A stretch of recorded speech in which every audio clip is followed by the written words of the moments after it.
Tuesday podcast. We're your hosts. I'm Caroline. I'm Suzi. And we're making women great again.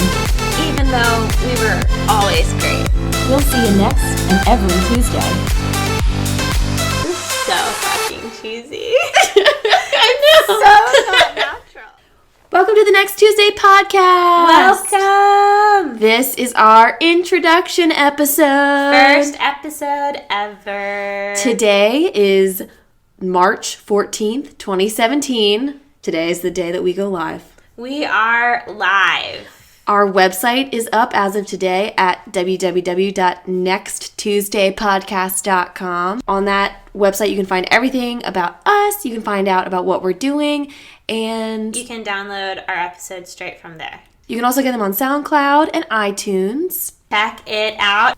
So this is actually the second time we have recorded this intro, because the first time we did it, we were just so excited and so emotionally charged and just like ready to attack the world and in more ways than one, I guess. And there was a lot of things that we wanted to do better. So now we have decided to record again to present a better version of ourselves with you. Yeah, Kara and I are longtime friends. In another life, we were in a sorority together, which feels like another life. It feels like three lifetimes ago, probably. Probably all wrapped up into this one.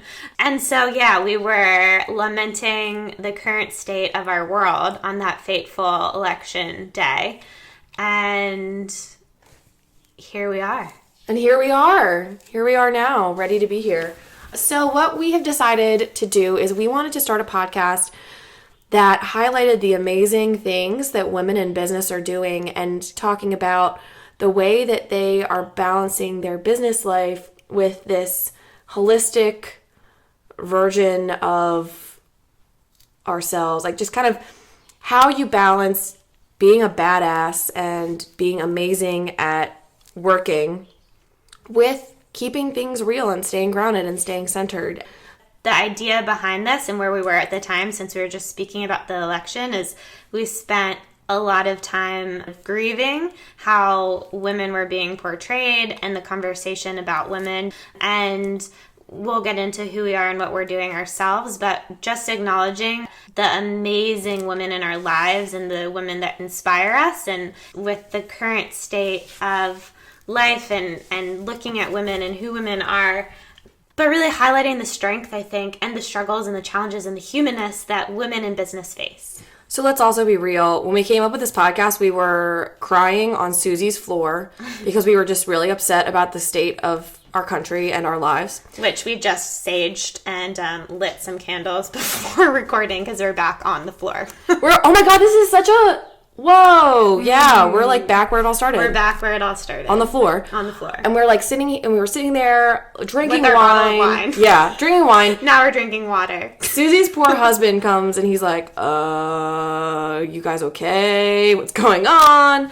And then he actually helped us powwow and brainstorm. He did? Yeah, amazing he did. Men support women. Men supporting women. Exactly. Actually, Ryan, I think, is so supportive. He's like so pro lady. Yeah, I don't know. So he was great. Right. So he was great, and he kind of like sat and listened to us in our crying state of just feeling down about a lot of different things. And between our lives and then this, it was just, there was just so much compounded.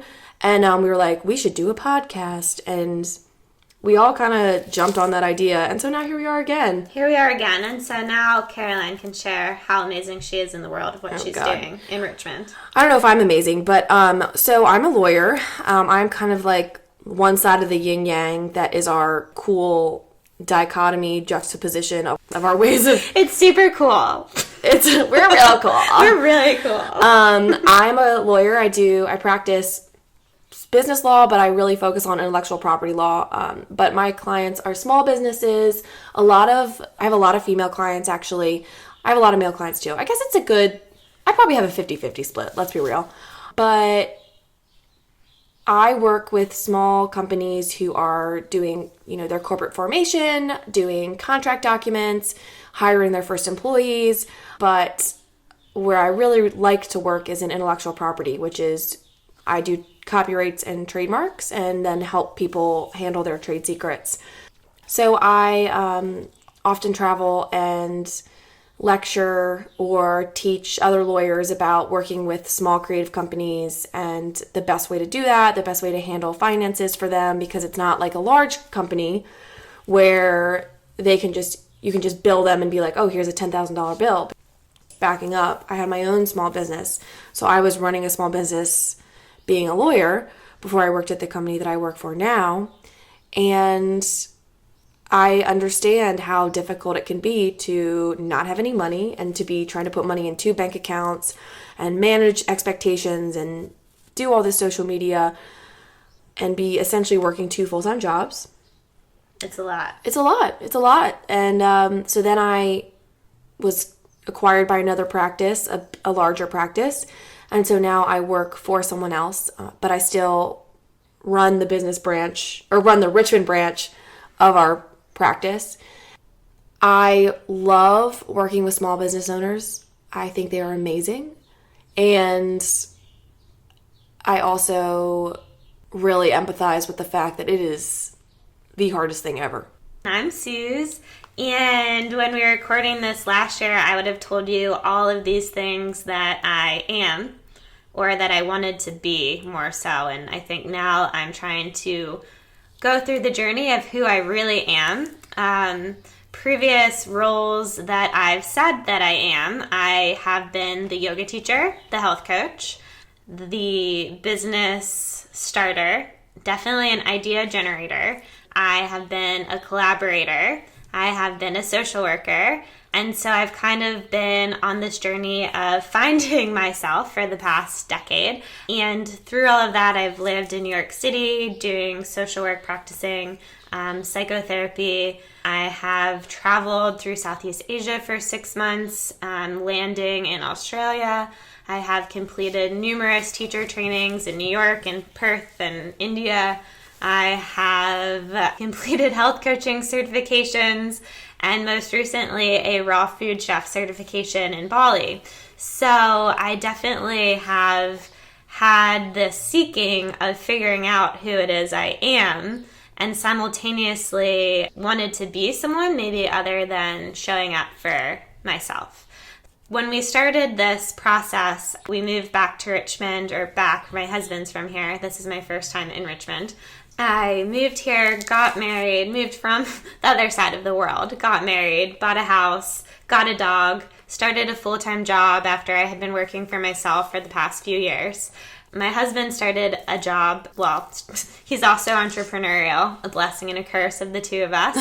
Then I was working full-time, teaching the yoga at studios, wanting so badly to create my own financial flow and capital and thing. So, of course, started a business because I started eating really unhealthy because I was super stressed and doing all the things I would tell everyone else to be like, woo, slow down and breathe and think about what you're doing. So when I did slow down and breathe, I only picked up the pace because then I decided that Richmond needed a raw food guru.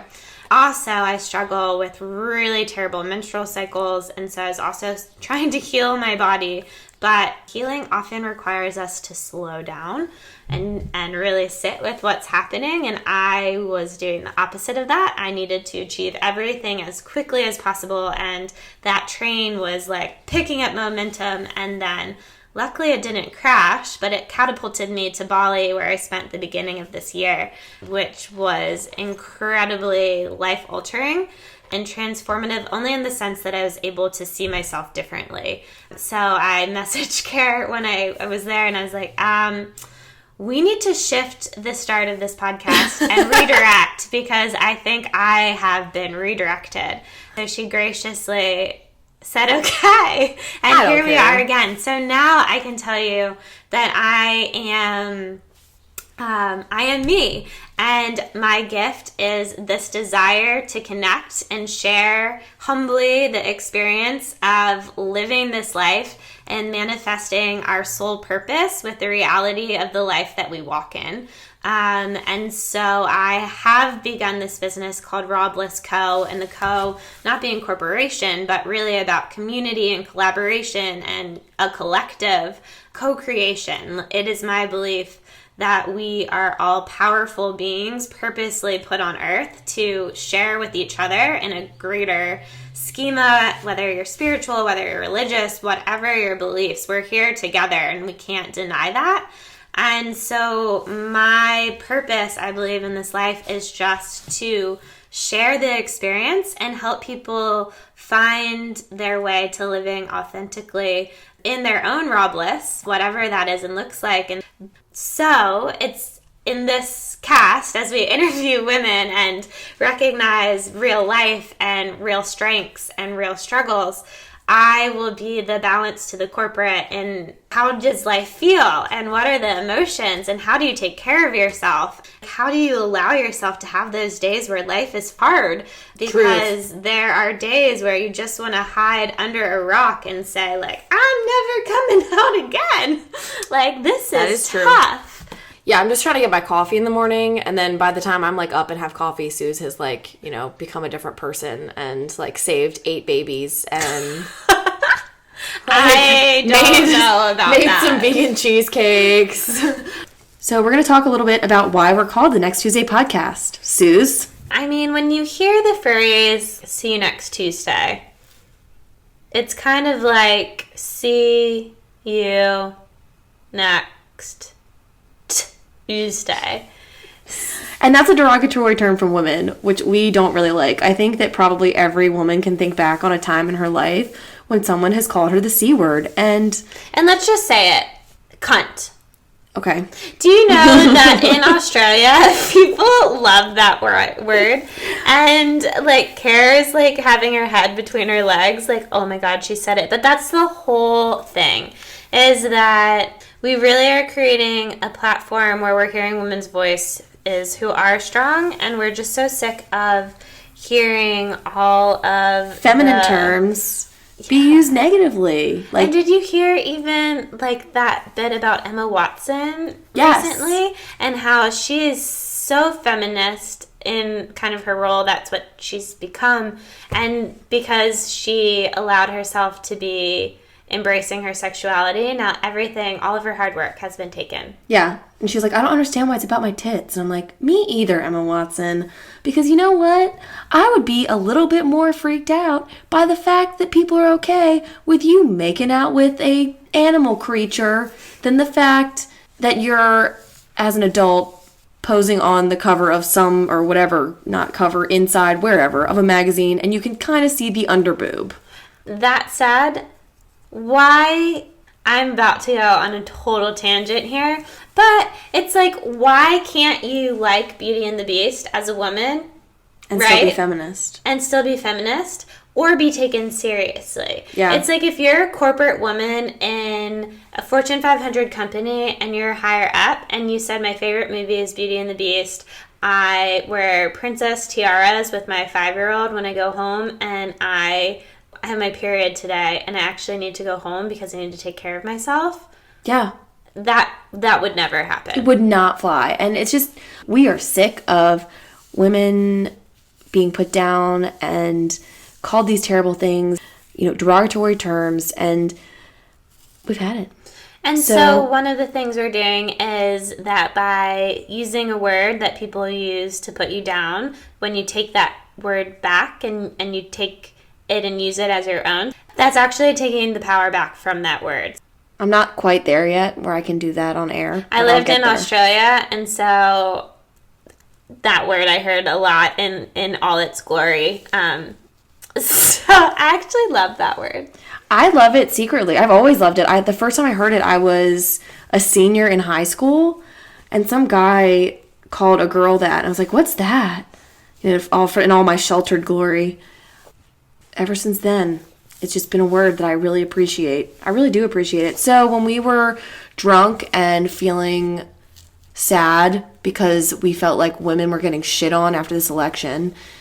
We're standing upside down on our heads, doing handstands in Suzi's kitchen or living room. We decided that we wanted some cheeky ass name to go along with what we were feeling. And at the time, too, I mean, if we're making America great again when it's already been great, why not make women great again when we've already been great? So that's kind of where we are and where we're coming from. And some of the things that you have to look forward to in this podcast are interviews with lady entrepreneurs who span the age range. People have different genders and sexualities and sexual preferences and everything, right? Because it's life that we're living here together in this beautiful space of being human, to share what we go through and how it is just to be. So that's what we are going to be doing, and we hope that you come along for the ride. We're going to have some fun things lined up. We have some great interviews that we're going to be sending your way. We have people who are creatives, people who are definitely more on the corporate side. Then we have some woo-woos. Kara and I are going to get really real on what we're going through as well. Right. Because for whatever reason, we have this desire to share it with more than each other. Hence, we're starting this podcast. So we're sharing it with you.